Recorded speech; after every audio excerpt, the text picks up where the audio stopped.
English learners and lovers, welcome to my channel Sound English Academy. This is Ali sir. Today's class, present perfect tense. It is very important class for all learners and lovers. Today, perfect tense. What is perfect tense? So, perfect tense এই কথাটা এই perfect কথাটার মধ্যে দিয়ে perfect tense সংজ্ঞাটা লুকিয়ে আছে। কিভাবে? এই পারফেক্ট বা পারফেকশন আমরা কখনো আসি যখন পূর্ব অভিজ্ঞতা থাকে, a long experience. After that we come perfect or perfection. So a perfection, so perfect, it is a mixture of present and past. At the time of speaking, the action is already complete in the past, okay, but it implies a strong connection with the present. Though the action happened or took place in the past, okay, but generally some adverbs and conjunction are used to express the preceding actions. How? Try to understand with my diagram, okay. Here present is now, okay, so and it is past, it is future. So এই যে প্রেজেন্টটা আমরা এখানে present means speaking time, কিন্তু এ এখানে আমরা এটা past ধরেছি uh. So uh, so try to understand এই যে এ কাজটা এখানে শুরু হয়েছে আর এখানে শেষ হয়েছে, তাহলে এই প্রেজেন্ট আর পাস্টের মধ্যে একটা মানে মেলবন্ধন বা সেতু বন্ধনের সৃষ্টি হয়েছে। So just now time of speaking yes, is the time of speaking, action started at a তে কাজটা শুরু হয়েছে, okay, and action stop at s, s এ কাজটা সমাপ্ত হয়েছে। So as means little time, that is time, এই টাইমলাইনটা এটাই বলছে যে ডিভাইডেড পাস্ট এন্ড প্রেজেন্ট, এই পাস্ট আর প্রেজেন্টের মধ্যে একটা ডিভাইডেড মানে পাস্ট আর প্রেজেন্টের মধ্যে একটা সম্পর্ক তৈরি করেছে এবং অলরেডি পাস্টে ঘটে গেছে কিন্তু তার রেজাল্টটা কিন্তু বর্তমানে আছে, সেটা হচ্ছে পারফেক্ট টেন্স। যেমন আমি একটা উদাহরণ দিই, আমি বাজারে যেতে যেতে আমি অ্যাক্সিডেন্ট করেছিলাম, কিন্তু এখন আমি হাঁটতে পারছি না। Actually I have broken my leg, আমি আমার পা ভেঙে দিয়েছি, পা ভেঙে গেছে, আমার অলরেডি পা ভেঙে গেছে, কিন্তু এখন রেজাল্টটা কি? আমি হাঁটতে পারছি না। So it is my result, but action already happened in past, okay.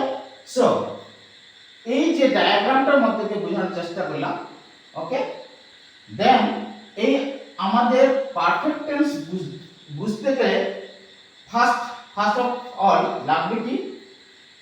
Definition. So ডেফিনেশনটা কি? অর সরি স্ট্রাকচারটা। সো স্ট্রাকচারটা কি? প্রথমে সাবজেক্ট থাকবে, তারপরে has or have, first subject plus has or have, then V3 that is third form of the verb and then others one. It is the structure of a perfect tense. Then we have to understand the conjunction chart. এবার কোথায় has have বসবে সেটাও আমাদের জানা দরকার। এই যে person, singular plural, first person, second person, third person, I have seen, we have seen, you have seen, you have seen, he, she, it has, or Ali has seen, or they have seen. It is the conjunction chart. এই conjunction chartটা আমরা বুঝলে আমাদের perfect টেন্সটা বোঝার সুবিধা হবে যে কখন কোথায় আমরা ইউজ করব হ্যাজ অর হ্যাড, ওকে। এরপরে এই পারফেক্ট টেন্সটা আমরা কি কি ক্ষেত্রে ইউজ করি সেগুলো আমাদের জানা দরকার। এই পারফেক্ট টেন্সটা আমাদের যে বললাম যে এই যে সাম অ্যাডভার্ব এন্ড কনজাংশন, যেটা এই কাজটা এই জিনিসটাই এই যে now, just, yet, already, since, lately, today, ever, up to now, before, after, this week, recently, till, ETC, এই অ্যাডভার্বগুলো আমরা ইউজ করছি। তার থেকে আমাদের কি মানে আগের কাজটাকে মানে পাস্ট অ্যাকশনটাকে মেনশন করে দিচ্ছে, আগের কাজ, ওকে। সো এই প্রেজেন্ট পারফেক্ট টেন্স আমরা কত উপায়ে ইউজ করি আমি একটা একটা করে আলোচনা করছি, তোমরা বোঝার চেষ্টা করো, ঠিক আছে। অ্যান অ্যাকশন জাস্ট ফিনিশ মানে কাজটা সবেমাত্র শেষ হয়েছে। We have finished our meals মানে মিল খাওয়া শেষ হয়ে গেছে। Suppose I have broken my legs, তাহলে আমি আমার পা ভেঙে দিয়েছি, but result now I could not spread now. An action already completed but result now, sorry. So এটা হচ্ছে I have broken my leg, আমি আমার পা ভেঙে ফেলেছি কিন্তু এখন স্ট্যান্ড করতে পারছি না, উঠতে পারছি না। ইট ইজ সো অলরেডি কাজটা অতীতে হয়েছিল, ঠিক আছে, কিন্তু রেজাল্ট হচ্ছে এখন আমি হাঁটতে পারছি না। So the bridge has broken down, ব্রিজটা ভেঙে গেছে মানে যখন আসলাম তখন ব্রিজটা ঠিক ছিল কিন্তু মধ্যখানে ব্রিজটা ভেঙে গেছে, ফলে মানুষ কি এখন ফুটপাথ বা রোড দিয়ে মানুষ যাচ্ছে। কিন্তু বলে এখানে already completed, action completed but result নাও, কিন্তু রেজাল্টটা কি হচ্ছে, মানুষ ফুটপাথ মানে রোড দিয়ে যাচ্ছে ব্রিজটা ভেঙে যাওয়ার ফলে। কিন্তু যদি এখানে বলি দ্য ব্রিজ ব্রক ডাউন, তাহলে ভেঙে গিয়েছিল, মানুষ এখন কিন্তু রাস্তা দিয়ে বা রোড দিয়ে যাচ্ছে না। ওকে, so already completed, action completed but result now, try to understand. An action already happened but still lasting মানে আগে ঘটেছিল কিন্তু এখনো চলছে। যেমন she has been ill from her childhood, এই যে has been ill মানে সে শৈশবকাল থেকেই সে অসুস্থ বা দুর্বল বা অসুস্থ, এই অসুস্থ শৈশবকাল থেকে, কিন্তু এখনো সে অসুস্থই আছে।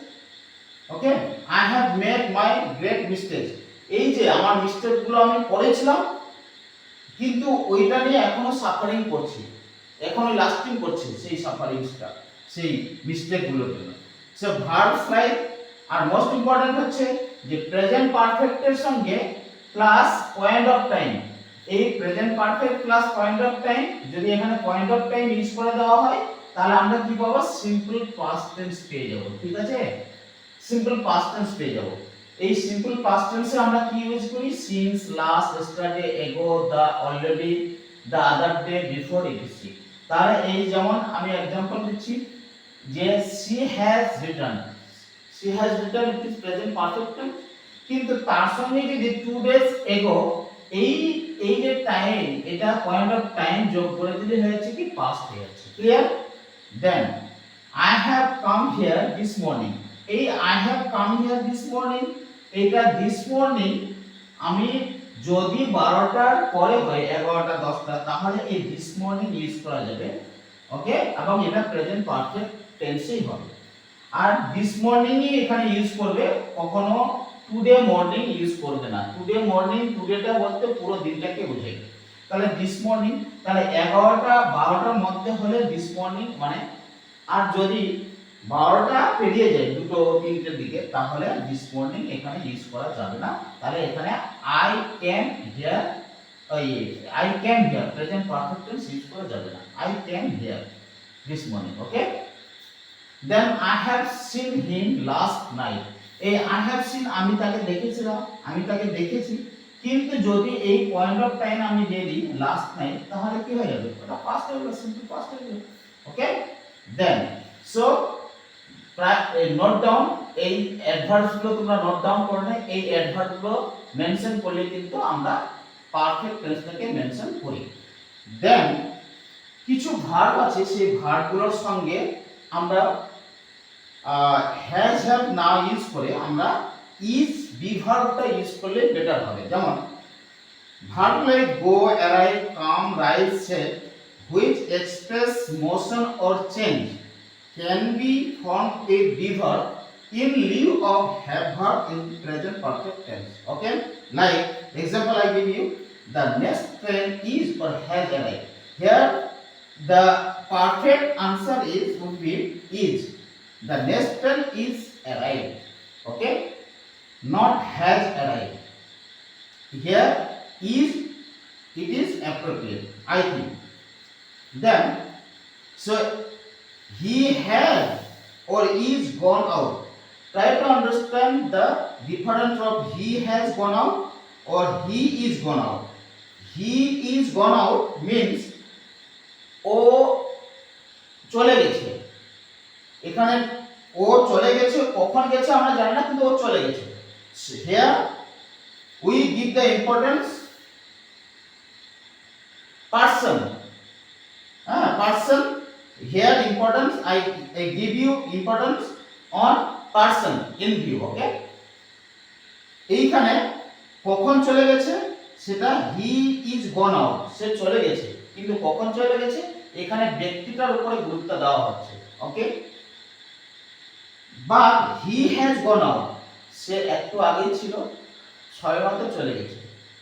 তাহলে here time is important in view, এখানে সময়টাকে বেশি গুরুত্ব দেওয়া হচ্ছে, ওকে।